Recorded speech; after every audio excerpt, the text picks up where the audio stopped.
How we doing, everybody? Dommy gonna reach you here for Who-Bangin Sports Talk.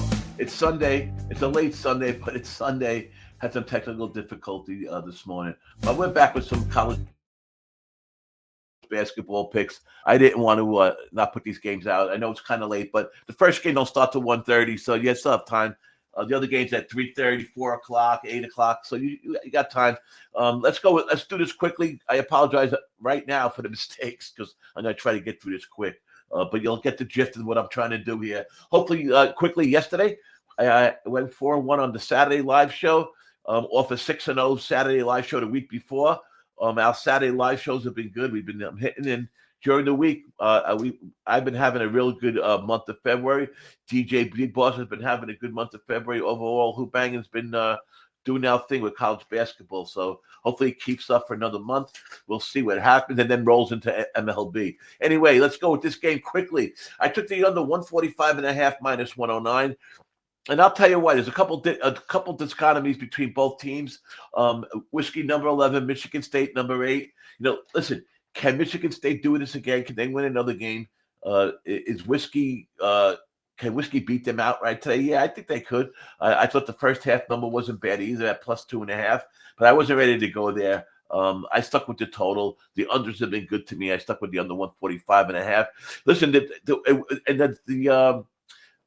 Listen, Michigan State off those wins, Purdue, Illinois, Michigan, and now the buzzer beater in Maryland. I mean, can they be up their offense be up to par?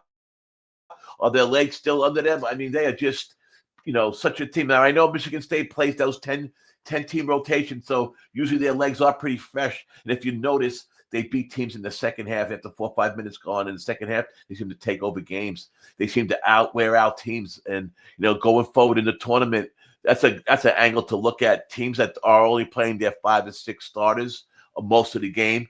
Michigan State has an advantage there.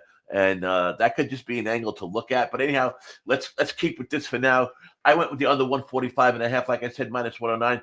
Listen, these are a couple points I put down, and we'll take it from there. Whiskey is a three-point shooting team. They shoot 48% of their shots. Almost half of their shots that they take are three-pointers. They're in the top 20 in the country in that category.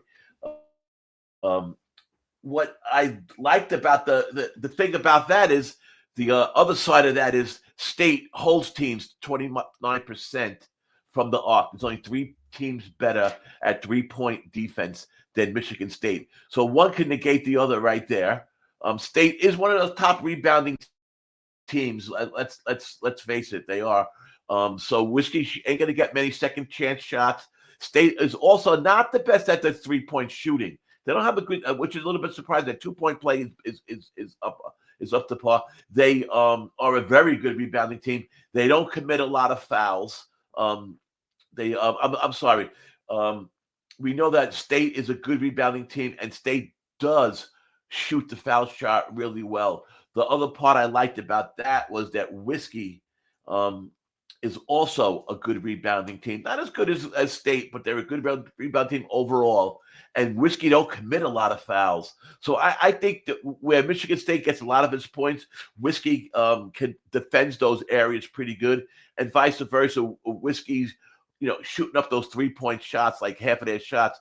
They got a Michigan State that's good at defending them. To me, if you look on paper, you can make a case for the over. I went with the under. Under's been good to me. That's what I went with. Let's keep it that way. Next game up, Illinois at Michigan. Well, both these teams are always in the mix here lately. Michigan and Michigan State, they're always in the mix. I've been on these 2 teams a lot, on their games a lot this season. Illinois unranked against Michigan, number 15, 3:30 game. Illinois is trying to get back into the mix. At one time they were a top 25 team at one time, but over the last week or 2, they were just dealt a gauntlet of top teams that they had to contend with. And if the Illinois team, if you look at their D1 experience, they have a very young team. So a team like this, which I don't know, they're even going to make their conference tournament. But in a tournament setting, when you have a young team like that, it's a little bit tough for them to play. And I think Illinois is a little bit tough to play a game at Michigan today where they're going to They really need to figure out a way to slow Michigan down. They need a way to not play that they play a little bit more up tempo type of offense, but and defense. They play a little more up tempo in general, but I don't think they can get that to work against Michigan. I think they're not going to outscore Michigan in a game. If they want to win this game and they want to upset a Michigan team, they're going to have to slow them down. And we've seen Michigan at times against teams that play good defense. We've seen them not score a lot of points. We see what happened last week in that Nebraska game where it was it Nebraska? Yeah, where they scored 49 points in a win. I mean, we've seen Michigan do that a couple times this year. We've also seen them, shoot 85. So just like the last game, you can make a case for the over. I stuck with the under in this game. It was at 161.5. I took it minus 117. Let's see if there's anything else I could come up with for you in this game.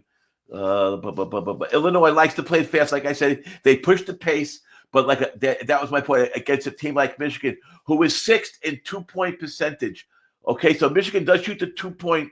And that was another point I was going to bring up. They shoot the 2-point very good. They're sixth in the nation, but Illinois is ninth defending the 2-point shot. So that can negate again some of those shots. So between the 3-point difference, the 2-point difference, the not putting trying to hold Michigan down, from their usual totals in the 80s. I don't know. Can Illinois score up to 80 against Michigan's defense? I don't think so. I really don't. If they do, then Michigan's going to lose this game outright, and they can't afford a loss, I don't think, in this game. So I took the under. I thought it was a little bit high, 161.5. That's where I went with that game. That's one game out. That's two games out. Where's the next one? 4 p.m. UAB at Memphis. Memphis number 18, 13-2 in the conference. UAB right there. They're very close conference-wise. 12-3 UAB is in this American Atlantic Conference. But again, another game where I was going to take the over in this game. I like the total in this game. I was going to take the over in this game, but it changed. It changed, and I couldn't go with it, so I didn't. What I did with this game is both these teams play fast. Let's face it; they're both fast-paced teams. They're in the top, I guess, maybe in the 120s or something like that in the nation as far as pace is concerned.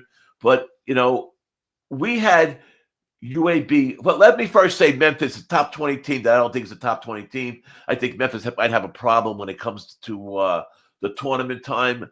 I think they should be able to do good in that conference tournament, but once it comes to the March Madness, I'm not sure they can really make a deep run against teams like UAB and against teams that are in their conference, a little bit less competition. They seem to have done well and at least scoring a lot of points. But this is what I went with. UAB I had the other night with a +1.5 in that game against Wichita. They won outright. They played a really good game. But today, I think it's going to be a little bit of a different type of game for them. UAB got blown out by, first of all, last time UAB played Memphis, they lost by 23 points. Memphis scored 100 points in that game. Now, I'm big on the revenge games and stuff, but if you look at that game, Memphis was ahead the whole game, that most of the time by 10, 15, 20 points. And like I said, they ended up winning 23 by the end, scoring 100 points. Now, they did let up, 77 points, whatever it was. But it was 80 points.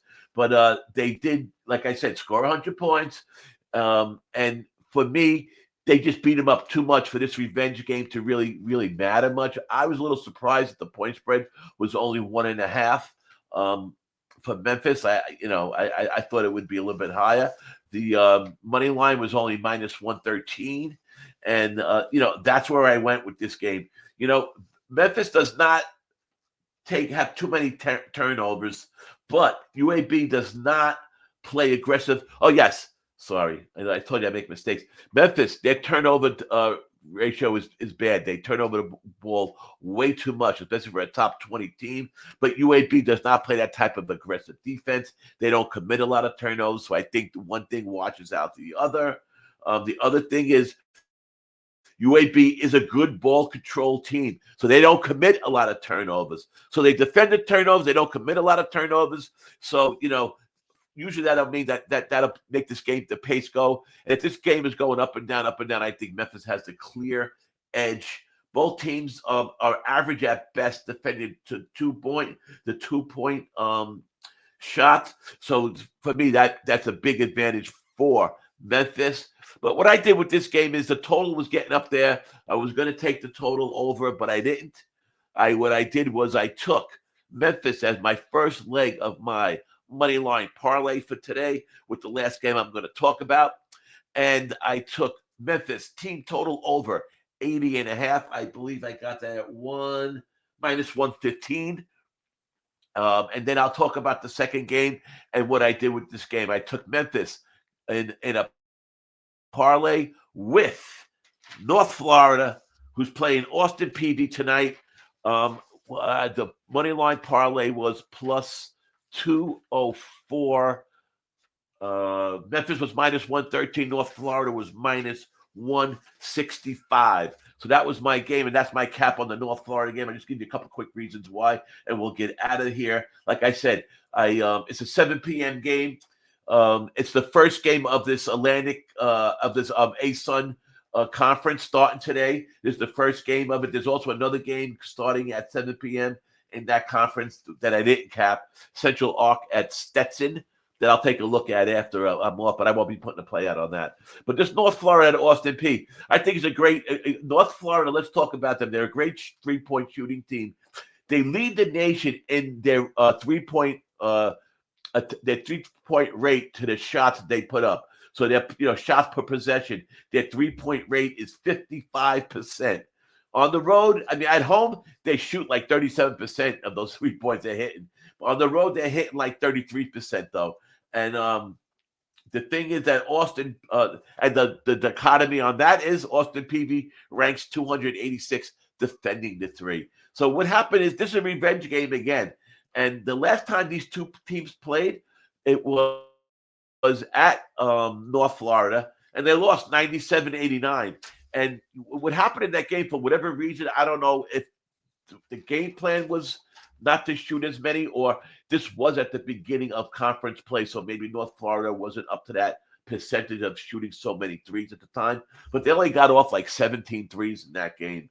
And that could make a difference, especially in a game like especially today. I would think they have to change their game plan. I think they're going to want to try to shoot up. They had 17. You figure they're going to want to get at least another 5 to 10, 7, 8 more shots, 23 3-point shot up, 25 maybe. I don't know if they could get up to 30, but I would think that their game plan and to win this game has to be at their 3-point shots. They shoot a lot of them. I think they didn't shoot a lot when they first played this team, which was like over a month ago, I believe. And I think today that's going to be their game plan. Get there, run the court, get down there, get their shots off, and hopefully they're making them at the rate they usually make them. If that's the case, I think they win this game running away. They were minus 165, like I said, in the parlay. I didn't want to just take that outright. I'm almost thinking of maybe just putting another unit on the minus 165. I usually don't do that too often, but listen, you hit a couple games at minus 165, it still adds up to over a unit, right? 3 games. So you got to think of it that way sometimes, with these money lines.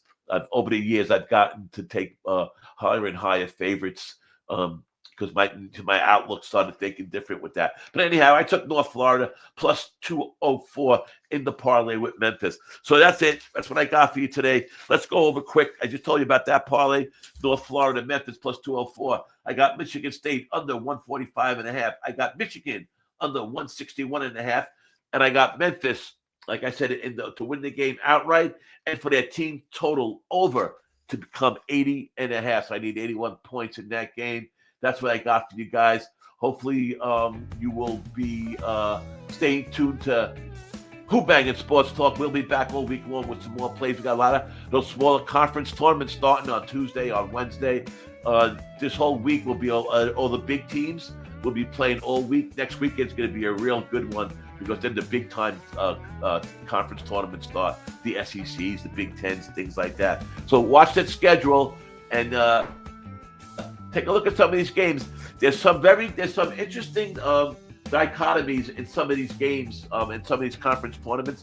There's some trends that are pretty good to look at. One quickly that I just before I go out that I just thought about that I could give you is in this Atlantic Sun game. Let me just give you a couple little quick tidbits in this Atlantic Sun conference overall. Single digit underdogs in the Atlantic Sun are 24-25 straight up, but they're hitting ATS at a 68% rate, 32-15-2. So the single digit underdogs and that Atlantic Sun are hitting at a 68% rate since 2014, while double digit favorites are 33-2 straight up, but 18-15-2 ATS, which is still 54.5%. So it's still almost 55%. So there you go. Single digit underdogs and double digit favorites. That's according to the stats from 2014. That's where you want to go. Home teams in the Atlantic Sun semifinal games are 13-7 straight up, but ATS, they at a 35% rate in the last 20 times, only 7-13.